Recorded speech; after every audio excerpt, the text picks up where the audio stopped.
RDX September 6 முதல் நமது news Tamil தொலைக்காட்சியில்.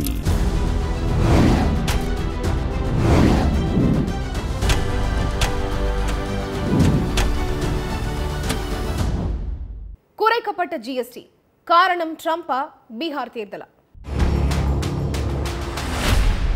நாட்டு மக்களுக்கு தீபாவளி பரிசா ஜிஎஸ்டி வரியில மாற்றங்கள் செய்யப்படும்னு சுதந்திர தின விழாவில் பிரதமர் மோடி பேசியதை அடுத்து இந்தியாவில் கடந்த 8 ஆண்டுகளா அமல்ல இருந்து வர 4 அடுக்கு ஜிஎஸ்டி வரி 2 அடுக்குகளா மாத்தி நிதியமைச்சர் நிர்மலா சீதாராமன் அறிவிச்சிருக்காங்க. அத்தியாவசிய பொருட்களுக்கு ஜிஎஸ்டி வரி குறைக்கப்பட்டிருக்கிறது மட்டும் இல்லாம உயிர்காக்கும் மருந்து பொருட்களுக்கு வரி விலக்கும் கொடுத்திருக்காங்க. கூடவே ஆடம்பர பொருட்கள்னு சில பொருட்களை பட்டியலிட்டு 40% வரியையும் விதிச்சிருக்காங்க. இப்போ செய்யப்பட்டிருக்கிற வரி குறைப்பு நடுத்தர குடும்பங்களை மகிழ்ச்சியில ஆழ்த்தினாலும் மாநில அரசுகளுக்கு பெரும் இழப்பு ஏற்படும்ங்கிற கருத்துக்களும் எழுறத கவனிக்க வேண்டியிருக்கு. நடுத்தர மக்கள் கொண்டாடும் ஜிஎஸ்டி குறைப்பு, எந்தெந்த பொருட்களுக்கு வரி குறைப்பு, அத்தியாவசிய பொருட்கள், ஆடம்பர பொருட்கள், மத்திய அரசின் அளவீடு என்ன, அமெரிக்கா வரி விதிப்பால் ஜிஎஸ்டி குறைக்கப்பட்டுள்ளதா, இதையெல்லாம் தான் ஸ்பாட்லைட்ல பார்க்க போறோம். சரக்கு மற்றும் சேவை வரின்னு சொல்லப்படுற ஜிஎஸ்டியை 1954 முதல்ல அமல்படுத்தின நாடு பிரான்ஸ். இந்தியா 2017 ஜூலை 1ஆம் தேதி அமல்படுத்துச்சு. முன்பு வேட், சேவை வரி, கலால் வரின்னு பல மறைமுக வரிகள் அமல்ல இருந்த நிலையில அதை நீக்கிட்டு ஒரு சில மாநில வரிகளை தவிர மற்ற 17 வரிகள் மற்றும் 13 கூடுதல் வரிகளை ஒருங்கிணைச்சு ஒரே வரி விதிப்பு அமைப்பை ஏற்படுத்த கொண்டு வரப்பட்டதுதான் ஜிஎஸ்டி. இந்தியாவில் 5, 12, 18, 28% நாடு முழுக்க 4 அடுக்கு வரிமுறை கடந்த 8 ஆண்டுகளா அமல்ல இருந்த நிலையில கடந்த ஆகஸ்ட் 15ஆம் தேதி சுதந்திர தின விழாவில் பேசின பிரதமர் மோடி நாட்டு மக்களுக்கு தீபாவளி பரிசா ஜிஎஸ்டி வரியில மாற்றம் செய்யப்படும்னு அறிவிச்சிருந்தாரு. அதன்படி மத்திய நிதியமைச்சர் நிர்மலா சீதாராமன் தலைமையில் நடந்த 56வது ஜிஎஸ்டி கவுன்சில் கூட்டத்தில் ஜிஎஸ்டி வரிய 5 மற்றும் 18% 2 அடுக்குகளா குறைக்க முடிவெடுக்கப்பட்டிருக்கு. ஜிஎஸ்டி வரி முறையை அமல்படுத்தினப்போ சிறு குறு நிறுவனங்கள், வர்த்தகர்கள் ஜிஎஸ்டி கட்டுறதுல, ஜிஎஸ்டி உரிமம் வாங்குறதுல பெரிய அளவுக்கு சிரமங்களை அனுபவிக்கிறதா கடந்த 8 ஆண்டுகளா குற்றம் சாட்டிட்டு வந்தாங்க. இப்போ ஜிஎஸ்டி பதிவு, ஜிஎஸ்டி வரி தாக்கல், கூடுதல் வரித்தொகையை திரும்ப பெறுதல்னு எல்லாத்துலயும் எளிமையான நடைமுறைகளை அறிமுகம் செஞ்சிருக்கு நிதியமைச்சகம். குட்கா, புகையிலை பொருட்களை தவிர மற்ற எல்லா பொருட்களுக்கான புதிய வரி விகிதங்கள் செப்டம்பர் 22ஆம் தேதியில இருந்து அமலுக்கு வரதாவும் நிதியமைச்சகம் அறிவிச்சிருக்கு.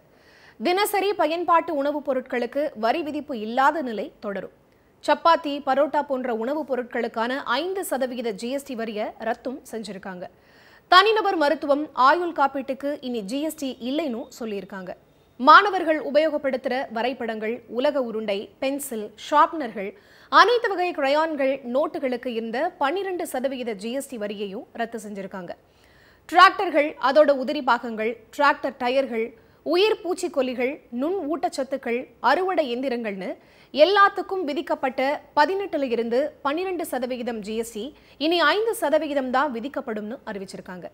இந்த புதிய ஜிஎஸ்டி வரி சீரமைப்பால 1.5 லட்சம் கோடியில இருந்து 2 லட்சம் கோடி ரூபாய் வரைக்கும் எதிர்க்கட்சிகள் ஆளுற மாநிலங்களுக்கு வருவாய் இழப்பு ஏற்படும்னு கணிச்சிருக்காங்க.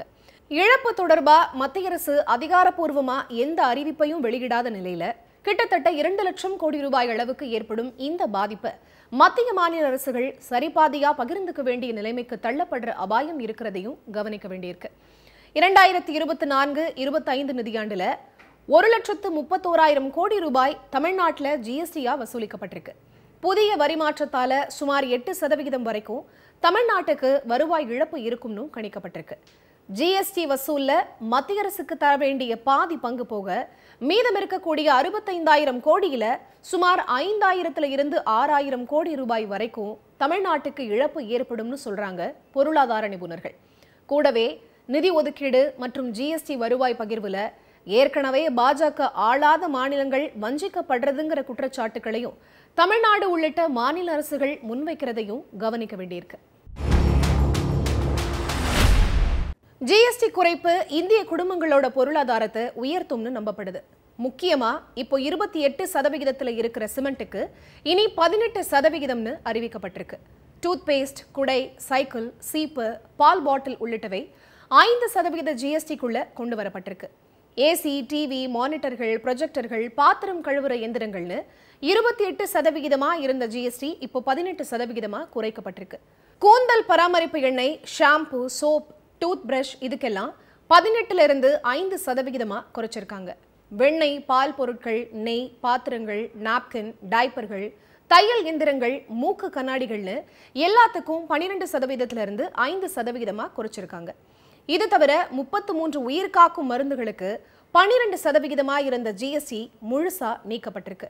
இன்னொரு பக்கம் பான் மசாலா, சிகரெட், குட்கா, கார்பனேட்டட் பானங்கள், விலை உயர்ந்த படகுகள், பைக்குகளுக்கு 40% ஜிஎஸ்டி உயர்த்தப்பட்டிருக்கு. திடீர் ஜிஎஸ்டி குறைப்புக்கு அமெரிக்காவோட வரி விதிப்பு காரணம் இல்லைன்னு 18 மாசமா இதுக்கான ஆலோசனை செஞ்சுட்டு இருக்கோன்னு நிர்மலா சீதாராமன் எதிர்க்கட்சிகளுக்கு விளக்கம் கொடுத்திருக்காங்க. ஆனா பீகார் தேர்தலுக்காகத்தான் வரி குறைப்புன்னு எதிர்க்கட்சிகள் வைக்கிற விமர்சனங்களுக்கு மத்திய அரசு எந்த பதிலும் சொல்லலங்கிறதும் குறிப்பிடத்தக்கது.